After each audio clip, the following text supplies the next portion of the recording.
জানুৱাৰীৰ পৰা উখল মাখল হ'ব পাঠশালা।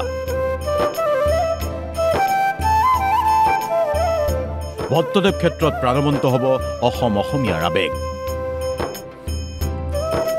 এই মুহূৰ্তত উপস্থিত আছোঁ পাঠশালাৰ ভট্টদেৱ ক্ষেত্ৰত, আৰু এই ভট্টদেৱ ক্ষেত্ৰতেই সাহিত্য সভাৰ অসম সাহিত্য সভাৰ সপ্তসপ্ততিতম দ্বিবাৰ্ষিক অধিৱেশন অনুষ্ঠিত হ'ব। আৰু ইতিমধ্যে এই স্থলীত বিভিন্ন স্থল নিৰ্মাণ কৰি থকা হৈছে, বিভিন্ন ক্ষেত্ৰ নিৰ্মাণ কৰি থকা হৈছে, আৰু 31 জানুৱাৰীৰ পৰা 4 ফেব্ৰুৱাৰীলৈ অনুষ্ঠিত হ'ব সাহিত্য সভাৰ দ্বিবাৰ্ষিক অধিৱেশন। আৰু আমি দেখিছোঁ যে বিভিন্ন বিষয়ববীয়া অসম সাহিত্য সভাৰ বিভিন্ন বিষয়ববীয়াই এই মুহূৰ্তত এই সাহিত্য সভাৰ যি ভট্টদেৱ ক্ষেত্ৰ, এই ভট্টদেৱ ক্ষেত্ৰ পৰ্যবেক্ষণ কৰি আছে।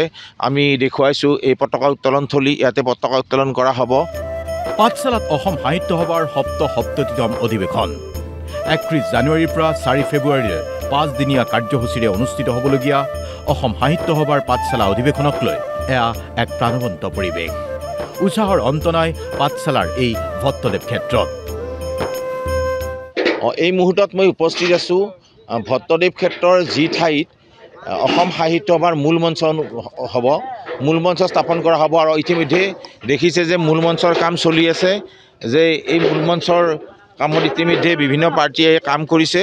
আৰু আমি এই মূল মঞ্চৰ যিসকলে দায়িত্ব লৈছে তেওঁলোকৰ পৰা জানিব বিচাৰিম, যে মঞ্চখন সন্দৰ্ভত জানিব বিচাৰিম যে মঞ্চখন সন্দৰ্ভত কি জনাব, আপোনালোকৰ মঞ্চৰ এৰিয়া কেনেকুৱা হ'ব, বা মঞ্চ কিমান ডাঙৰ হ'ব, গোটেই এৰিয়া কেনেকুৱা, কি হ'ব? আমাৰ মঞ্চখন আছে, আপোনাৰ মেইন পেণ্ডেলটো আছে 100 ফুট বহল আৰু 500 ফুট লাম্বা। তাৰ বেক চাইডত আছে গিৰিং ৰুম থাকিব, আৰু ষ্টেজখন হ'ব 32 বাই 72 মেইন ষ্টেজখন। তাৰপিছত বাকী অডিয়েঞ্চৰ কাৰণে এইখিনি VIPৰ কাৰণে আপোনাৰ যেনেকুৱা VIP ৰুম থাকিব 3টা, তাতে বাথৰুমো এটেচ থাকিব, আৰু সন্মুখত চফা থাকিব VIPৰ কাৰণে। এইখিনিয়ে প্ৰথমবাৰ বাণিজ্য মেলাৰ পৰিৱৰ্তে বিজ্ঞান মেলা থাকিব, গ্ৰন্থমেলা, থলুৱা কৃষ্টি সংস্কৃতিৰ বাৰেৰহণীয়া প্ৰকাশ।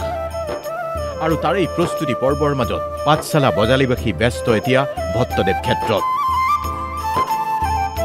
এতিয়া আমি কাৰ্যালয়ত উপস্থিত হৈছোঁ, আৰু কাৰ্যালয়ত উপস্থিত আছে আমাৰ আদৰণি সমিতিৰ সভাপতি ৰঞ্জিত কুমাৰ ৰাজদেৱ, আৰু তেখেতৰ পৰা আমি সাহিত্য সভাৰ বিষয়ে জানিবলৈ চেষ্টা কৰিম। মই এইটোৱে অসমবাসী ৰাইজক আহ্বান জনাম যে বিভিন্ন সময়ত সৰু সুৰা কথা লৈ অসম সাহিত্য সভা বিভিন্ন বিতৰ্কত আহে। আমি সকলোৱে অসমবাসী ৰাইজে অসম সাহিত্য সভা যিহেতু জাতীয় অনুষ্ঠান, আৰু সেই জাতীয় অনুষ্ঠানটোক পূৰ্বৰ যি গৰিমা আছিলে সেই গৰিমালৈ আমি পুনৰ ঘূৰাই আনিব লাগিব। সেইটো প্ৰতিগৰাকী অসমীয়াৰ নৈতিক দায়িত্ব।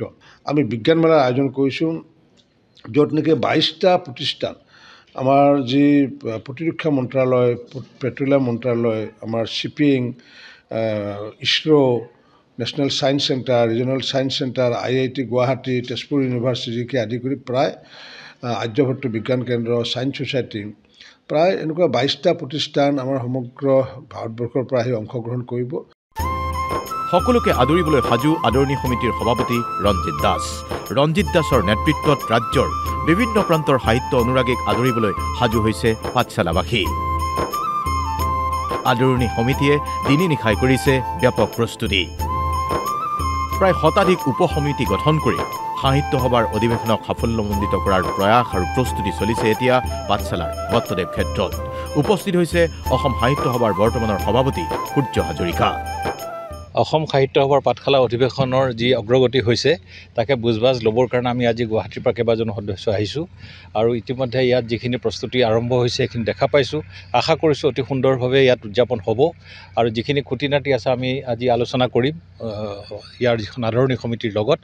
আশা কৰিছোঁ অসমবাসী ৰাইজে পাঠশালালৈ আহি অসম সাহিত্য সভা সম্পৰ্কে তেখেতৰ ধাৰণা যথেষ্ট উচ্চ হৈ যাব, কাৰণ ইয়াত যিটো প্ৰস্তুতি, যি বিজ্ঞান মেলাৰ আয়োজন কৰিছে, যি আপোনাৰ অন্যান্য ব্যৱস্থা গ্ৰহণ কৰিছে, এইটো খুব আশাবাদী। আমি প্ৰস্তুতি আয়োজনত কোনো কাৰ্পণ্য নাই।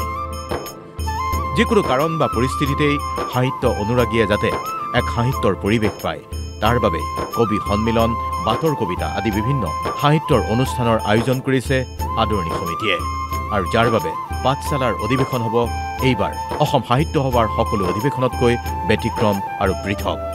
আৰু তাৰেই প্ৰস্তুতি পৰ্বত ব্যস্ত এতিয়া আদৰণি সমিতিৰ সভাপতি ৰঞ্জিত দাসৰ পৰা সম্পাদক গিৰিধৰ চৌধুৰীলৈকে।